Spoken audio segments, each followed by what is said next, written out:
চারদিকে সমস্যায় ভুগছ, বিপদে আপদে সুখে দুঃখে, তোমরা মাত্র এই দুটি পদ্ধতি অবলম্বন করো, এর চেয়ে বেশি দরকার নেই। এক, বিসবরি, এক নম্বরে হচ্ছে ধৈর্য ধারণ করা। বিপদের মধ্যে পড়ে আছো, বিপদ থেকে মুক্তি লাভ করবে, আল্লাহর দরবারে এখন চাইবে, তুমি মনে করবে আল্লাহ এখন দিয়ে দিবে, না, এটা না।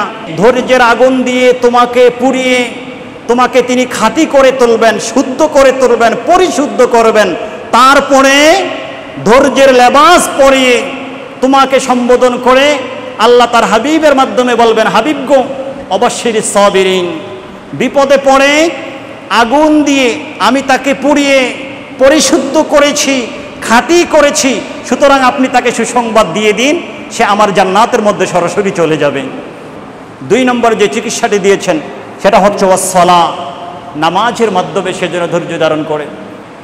পবিত্র মুহররম মাসে আল্লাহর হাবিব পাক সাল্লাল্লাহু আলাইহি ওয়াসাল্লামার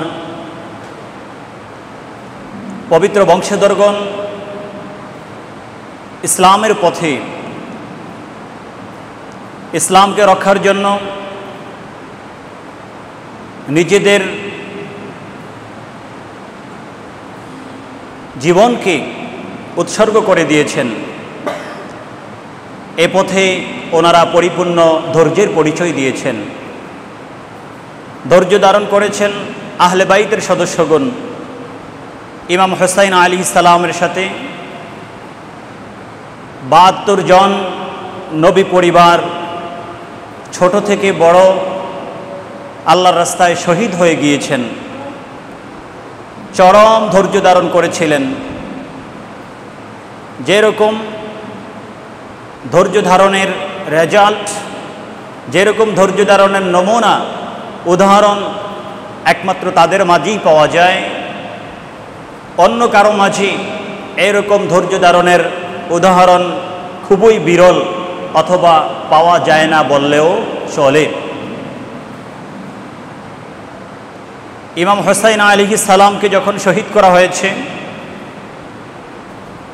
এখন থেকে 900 বছর পূর্বে ইমাম ইবনুল জাওজি রহমতুল্লাহ আলাইহি তিনি ওনার বিশ্ববিখ্যাত কিতাব আর রদ্দু আলাল মুতাআসসিবিল আনীদ আলা আল মানিঈ মিন যাম্মি ইয়াজিদ, এই কিতাবের মধ্যে স্পষ্টভাবে বিশুদ্ধ সূত্রে তিনি বর্ণনা করেন, আন্নাহুম ওয়াজাদু বিহি 33 জারাহাতান ওয়া আন্নাহুম ওয়াজাদু ফি লিবাসিহি 117 খারকাতান মিন আসসিহামি আও বিসসিহামি। হুসাইন আলাইহিস সালামকে যখন শহীদ করা হলো, শহীদ করার পরে আহলে বাইতের যে মহিষী রমণীগণ বেঁচে ছিলেন, হুসাইন আলাইহিস সালামের বোন সৈয়দা জায়নাব আলাইহিস সালাম এবং অন্যান্য মহিষী রমণীগণ হুসাইন আলাইহিস সালামের দেহ মোবারক যখন দেখলেন, ইতিমধ্যেই শরীর দেহ মোবারককে মাথা মোবারক থেকে আলাদা করে ফেলা হয়েছে। তারপরে দেহ মোবারকের উপরে তারা ঘোড়ার দৌড় দিয়েছে, অর্থাৎ দেহ মোবারক মাটির উপরে ক্ষতবিক্ষত অবস্থায় পড়ে আছে, আর তারা একবার ঘোড়াকে দেহের উপর দিয়ে ওই দিকে নেয়, আবার আরেক দিকে নেয়। এভাবে তারা তাদের ঘোড়াগুলোকে দিয়ে, ঘোড়ার পা দিয়ে হযরত ইমাম হুসাইন আলাইহিস সালামের দেহ মোবারককে একেবারে থেতলিয়ে দিয়েছে। হাড় থেকে গোশতগুলোকে, মাংসগুলোকে আলাদা করে ফেলেছে, জমিনের সাথে মিশিয়ে দিয়েছে। এত চরম ভাবে অপমান করেছে, আর ওনারা চরম ধৈর্যের সাথে তা সহ্য করে নিয়েছিলেন। ওনার দেহ মোবারক যখন তাদের হাতে আসলো, তারা দেখলেন ওনার দেহ মোবারকের মধ্যে 33টা তলোয়ারের আঘাত রয়েছে। 33 বার তলোয়ার দিয়ে, ধারালো অস্ত্র দিয়ে ওনার দেহ মোবারককে আঘাত করা হয়েছে, ক্ষত বিক্ষত করে দেওয়া হয়েছে। আর ওনার শরীর মোবারকের মধ্যে যে পোশাক ছিল, এই পোশাকের মধ্যে তারা 110টিরও বেশি আঘাতের দাগ পেয়েছেন, আঘাতের চিহ্ন পেয়েছেন। ওনার শরীর মোবারকে যেভাবে 33টির মতো দাগ পেয়েছিল, আঘাত পেয়েছিল, ঠিক তেমনইভাবে ওনার পোশাকের মধ্যে 110টার বেশি ক্ষত বিক্ষতর চিহ্ন, পোশাক ছিঁড়ে ফেলা হয়েছে, পোশাকে 110টার বেশি ক্ষত বিক্ষতের চিহ্ন পাওয়া গিয়েছিল। এত নির্মমভাবে তারা ইমাম হুসাইন আলাইহিস সালামকে শহীদ করে দিয়েছিলেন। তিনি ধৈর্য ধারণের সাথে চরম ধৈর্য প্রদর্শন করে আল্লাহর রাস্তায় শহীদ হয়ে গিয়েছেন। ইমাম আলী আসগর, ইমাম আলী আকবর রিদওয়ানুল্লাহি আলাইহিম আজমাইন পানি পান করতে গিয়েছেন। ফোরাত নদীর পানির পরিবর্তে ওনাদের গলার মধ্যে, আলী আসগর ওনার গলার মধ্যে শত্রুর তীর বিদ্ধ হয়েছে। সেই তীরের আঘাতে রক্তের ঝর্ণা দ্বারা প্রবাহিত হয়েছে। পানির পরিবর্তে রক্ত ওনাদের মুখ দিয়ে ভিতরে প্রবেশ করেছে। তারপরও একটু পানি তারা পায় নাই। এইভাবে শহীদ শাহাদাত বরণ করেছেন।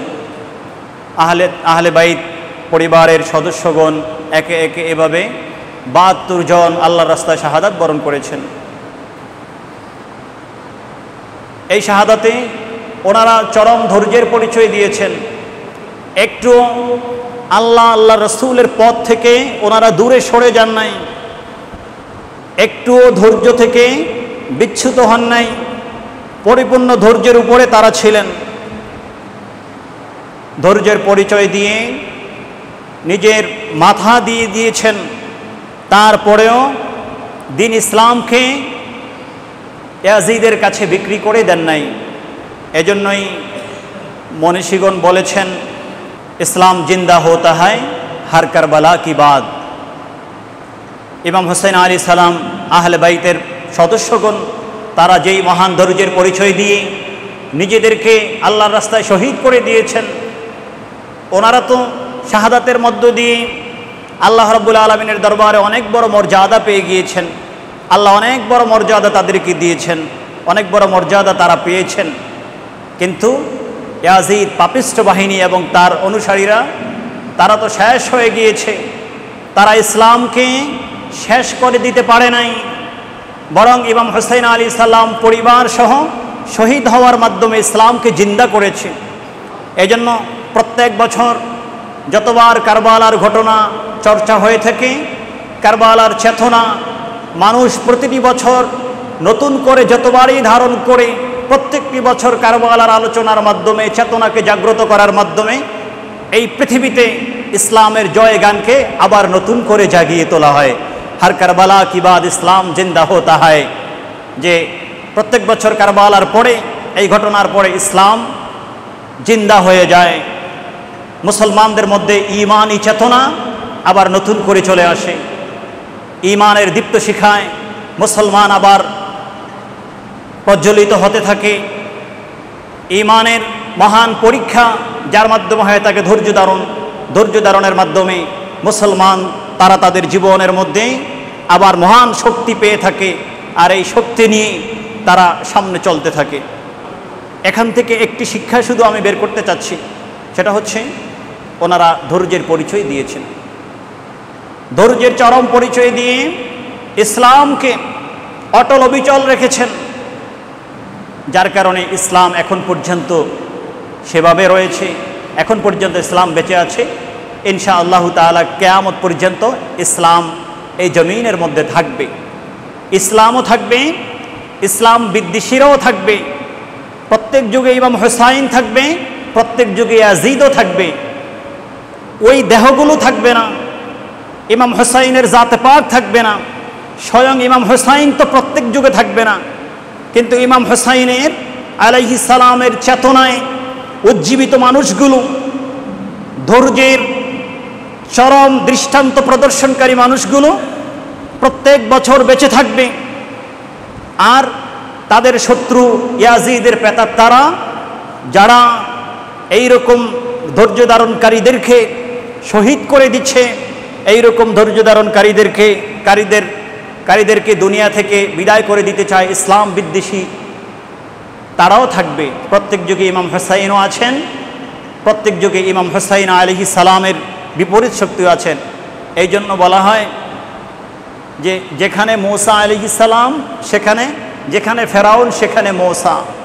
প্রত্যেক যুগেই ফেরাউন আছে, প্রত্যেক যুগেই মূসা আছে। অর্থাৎ হক এবং বাতিলের দ্বন্দ্ব প্রত্যেক যুগেই আছে। আমরা দেখতে পাচ্ছি এই দ্বন্দ্বের মধ্য থেকে যারা বিজয় লাভ করেছেন, এই দ্বন্দ্ব থেকে যারা বের হয়ে এসেছেন, তাদের অনেকগুলো গুণ ছিল, তার মধ্যে অন্যতম একটি গুণ ছিল ধৈর্য। এজন্য আমরা আমাদের জীবনে প্রত্যেকটি ক্ষেত্রে ধৈর্য ধারণ করতে হবে, ধৈর্য থেকে শিক্ষা গ্রহণ করতে হবে। আল্লাহ রাব্বুল আলামিন যেন আমাদেরকে তৌফিক দান করেন, আল্লাহুম্মা আমিন। মুসল্লিয়ানে কেরাম, আল্লাহ রাব্বুল আলামিনের যে সকল আসমাউল হুসনা রয়েছে, আল্লাহ রাব্বুল আলামিনের যে সকল নাম মুবারকগুলো রয়েছে, তার মধ্যে অন্যতম একটি নাম হচ্ছে আল্লাহু শাকুরুন হালিম। যে আল্লাহ রাব্বুল আলামিন পবিত্র কালামুল্লাহ শরীফে যেভাবে এসেছে যে তিনি শাকুর, অর্থাৎ ওনার মধ্যে কৃতজ্ঞতা রয়েছে, তিনি সর্বোচ্চ পর্যায়ের কৃতজ্ঞ। আল্লাহ উনি কার প্রতি কৃতজ্ঞ হবেন? কৃতজ্ঞ কখন হয় মানুষ? আপনি যখন আমার জন্য কোনো ভালো কাজ করবেন, আপনি যখন আমার কোনো উপকার করবেন, তখন আমি আপনার প্রতি কৃতজ্ঞ হব।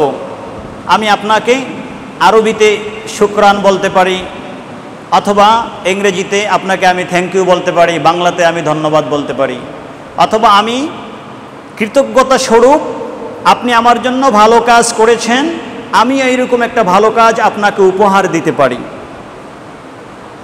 এটা হচ্ছে আমাদের ক্ষেত্রে। তো আল্লাহর তো কেউ উপকার করে না, কারণ আল্লাহ তিনি একমাত্র যিনি সবার উপকার করেন। উনি তো কারো উপকারের মুখাপেক্ষী না, তাহলে উনি কিভাবে কৃতজ্ঞ হবেন? উনি কৃতজ্ঞ, উনি শাকুর এই নাম দিয়েছেন, এটার পিছনে রহস্য কি? এটার পিছনে রহস্য হচ্ছে আমি আল্লাহ তো তোমাদেরকে দিচ্ছি, আমি আল্লাহ দাতা, তোমরা চাওয়ার আগে তোমাদেরকে দিয়ে দেই, আবার চাইলেও তোমাদেরকে দিয়ে দেই, তারপরেও আমি তোমাদের প্রতি কৃতজ্ঞ। এটা দ্বারা এটা প্রমাণ করা উদ্দেশ্য, তোমরা আমাকে দাও না, আমি দেই, তারপরেও কৃতজ্ঞ তোমাদের উপরে। আমার যদি এই অবস্থা হয়ে থাকে, তোমাদের মাঝে এই গুণটির বিকাশ বেশি করে হওয়া দরকার, কারণ তোমরা একজন আরেকজনের মুখাপেক্ষী, তোমরা পরস্পরের উপকার করে থাকো, একজন আরেকজনের উপকার করে থাকো।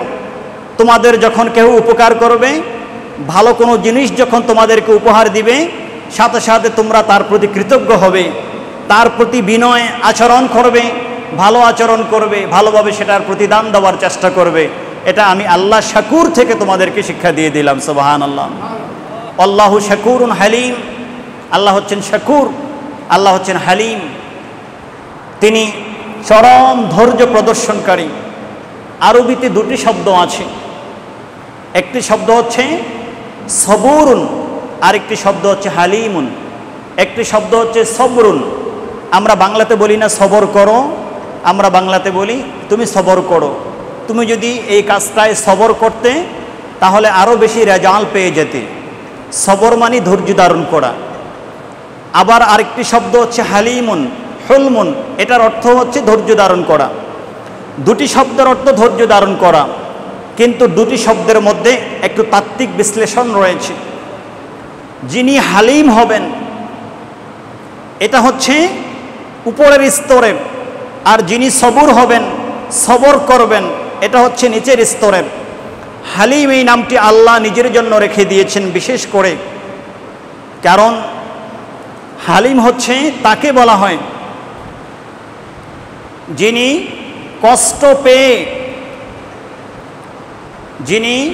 কষ্ট পেয়ে প্রতিশোধ গ্রহণ করেন না, অথচ প্রতিশোধ গ্রহণ করার তার শক্তি আছে। আমরা আল্লাহর অবাধ্যতার মাধ্যমে, আল্লাহ আল্লাহ রাসূলের মাসিয়তের মাধ্যমে আল্লাহ আল্লাহ রাসূলকে আমরা কত কষ্ট দিয়ে থাকি।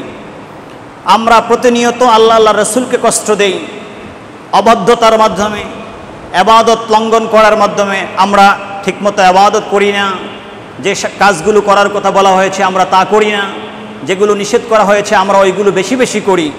অথচ আল্লাহ কিন্তু ইচ্ছা করলে সাথে সাথে আমাদেরকে শাস্তি দিয়ে এই জমিনের নিচে দাফন করে ফেলতে পারতেন, আকাশ থেকে পাথরের বৃষ্টি দিয়ে আমাদেরকে শেষ করে দিতে পারতেন, অথবা ভূমিকম্পের মাধ্যমে আমাদেরকে জমিনের নিচে ভূপাতিত করে দিয়ে পারতেন। দুই দিক থেকে পাহাড় চাপা দিয়ে আমাদেরকে জমিনের নিচে শেষ করে দিতে পারতেন। অতিমাত্রায় ঝড় তুফান দিয়ে, ব্যাপকভাবে বন্যা দিয়ে আমাদেরকে প্লাবিত করে শেষ করে দিতে পারতেন। কিন্তু আল্লাহ স্বাভাবিকভাবে এমনটা করেন না, অথচ তিনি করতে পারেন। এই জন্যই আল্লাহকে বলা হয় হালিম, যে তিনি পারেন, প্রতিশোধ নিতে পারেন, শাস্তি দিতে পারেন, কিন্তু তিনি সাধারণত শাস্তি দেন না। এটা যার গুণ, তিনি হচ্ছেন হালিম, তিনি হচ্ছেন আমার আপনার রব, রব্বুল ইজ্জতুল জালাল, রব্বুল আলামিন, সুবহানাল্লাহ। আর আমাদের ক্ষেত্রে যেই শব্দটি ব্যবহার করা হয়, আমরা যখন আমাদের প্রতি যদি কেউ অন্যায় আচরণ করে আমরা ধৈর্য ধারণ করি, তাকে শাস্তি দেই না, তার প্রতিবাদ আমরা করি না। আমাদের গায়ে যখন সে কাঁটা দিয়ে আঘাত করে আমরা তাকে ফুল দিয়ে বরণ করে নেই, আমরা ধৈর্যের পরিচয় দিচ্ছি। আবার আমরা যখন ইবাদত করি, অনেক সময় শীতের রাতে ফজর নামাজের জন্য উঠতে মন চায় না, এত প্রচণ্ড শীত, চারদিকে বরফ পড়ছে। ফজর নামাজের জন্য মসজিদ থেকে বের হয়ে, ঘর থেকে বের হয়ে মসজিদে যেতে মন চায় না, কিন্তু তারপরেও ইবাদতের উপরে চরম ধৈর্য ধারণ করে আমরা শীতকে সরিয়ে দিয়ে, গায়ের উপর থেকে কম্বলকে সরিয়ে দিয়ে উজু করে ঘর থেকে বের হয়ে, চতুর্দিকে বরফ পড়ছে, এই চরম ঠান্ডার মধ্যে দিয়ে আমরা মসজিদে গিয়ে নামাজ আদায় করি। ইবাদত করতে গিয়ে আমরা এই ধৈর্য ধারণ করি। এভাবে একটা মানুষ কঠিন বিপদে পড়ে আছে,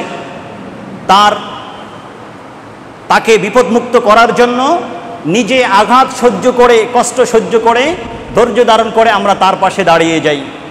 এগুলো হচ্ছে ধৈর্যের পরিচয়। আল্লাহ রাব্বুল আলামিন আমাদেরকে কোরআনে কারীমের মধ্যে বারবার আদেশ করেছেন আমরা যেন ধৈর্য ধারণ করি। প্রিয় নবী সাল্লাল্লাহু আলাইহি সাল্লাম এবং প্রিয় নবী সাল্লাল্লাহু আলাইহি সাল্লামের পূর্বে সকল আম্বিয়া মুরসালিনদের টোটাল জিন্দেগিটা পরিপূর্ণ ধৈর্যের উপরে ছিল। ওনাদের প্রধান কোয়ালিটি ছিল, প্রধান গুণ ছিল ধৈর্য। প্রিয় নবী সাল্লাল্লাহু আলাইহি সাল্লাম আনুষ্ঠানিকভাবে রেসালাত, নবুয়ত এবং রেসালাতের এলান করার পূর্বে, নবুয়ত এবং রেসালাতের প্রকাশ করার পূর্বে পৃথিবীতে 40 বছর পর্যন্ত মানুষগুলোকে ধৈর্য শিখিয়েছেন। কিভাবে ধৈর্য ধারণ করতে হবে আরব গোষ্ঠীকে তিনি ধৈর্য শিখিয়েছেন, তামাম কুল কায়নাতকে তিনি ধৈর্য শিখিয়েছেন, এবং তিনি ধৈর্যের চরম পরিচয় দিয়েছেন 40 বছরের পূর্বে এবং 40 বছরের পরে। মহান রব্বুল ইজ্জতুল জালাল কোরআনে কারীমে সেই নমুনাগুলো আমাদের সামনে তুলে ধরেছেন। মুসল্লিয়ানে কেরাম, আমরা দেখতে পাই কোরআনে কারীমের সূরাতুল বাকারা এর 45 নম্বর আয়াতে এরশাদ হচ্ছে, আউযু বিল্লাহি মিনাশ শাইতানির রাজীম, বিসমিল্লাহির রহমানির রহিম, ওয়াস্তাঈনু বিস-সাবরি ওয়াস-সালাহ ওয়া ইন্নাহা লাকাবীরাতুন ইল্লা আলাল খাশিঈন। যে পৃথিবীর মানুষ, তোমরা আল্লাহ রাব্বুল আলামিনের দরবারে সাহায্য প্রার্থনা করো। যখন তোমরা বিপদে পড়ে যাও, যখন তোমাদের কোনো কিছুর দরকার হয়, দুটি জিনিসের মাধ্যমে তার দরবারে সাহায্য প্রার্থনা করো। আল্লাহর কাছে বিপদ থেকে পানা চাও, আল্লাহর কাছে কোনো হাজত পূরণের জন্য দুটি মাধ্যম অবলম্বন করো। সূরাতুল বাকারা এর 45 নম্বর আয়াতে আল্লাহ আমাদেরকে দুটি চিকিৎসা দিয়েছেন। আমরা যদি বিপদে পড়ি, এই দুটি চিকিৎসা, দুটি মেডিসিন আমাদেরকে গ্রহণ করতে হবে। আমাদের যদি কোনো কিছু আল্লাহর দরবারে প্রত্যাশা থাকে, আশা থাকে, তাও এই দুটি মেডিসিন আমাদেরকে গ্রহণ করতে হবে। এই দুটি মাধ্যম গ্রহণ করার মাধ্যমে আমরা আল্লাহ রাব্বুল আলামিন থেকে আমরা আমাদের আকাঙ্ক্ষিত জিনিস পেয়ে যাব এবং বিপদ থেকে আমরা পরিত্রাণ পাব। সে দুটি জিনিস কি? এক নম্বর হচ্ছে, যখন তোমাদের কোনো কিছুর দরকার হয় অথবা যখন তোমরা বিপদগ্রস্ত থাকো, বিপদ থেকে মুক্তি কামনা করছো, তোমাদের জীবনে তোমাদের জীবন বিপন্ন হয়ে আছে, তোমাদের আকীদা আমল আখলাক নষ্ট হয়ে যাচ্ছে, তোমরা ভুগছো, চারদিকে সমস্যায় ভুগছো, বিপদে আপদে সুখে দুঃখে, তোমরা মাত্র এই দুটি পদ্ধতি অবলম্বন করো, এর চেয়ে বেশি দরকার নেই। এক বিসবরি, এক নম্বরে হচ্ছে ধৈর্য ধারণ করা। এক নম্বরে যে চিকিৎসাটি সেটা হচ্ছে ধৈর্য ধারণ করতে হবে। হুটহাট করে কোনো কিছু হবে না, ধৈর্য ধারণ করতে হবে। একটা জিনিস তোমাকে পাইতে হবে, কাঙ্ক্ষিত লক্ষ্যে তোমাকে পৌঁছতে হবে, ধৈর্য ধারণ করতে হবে।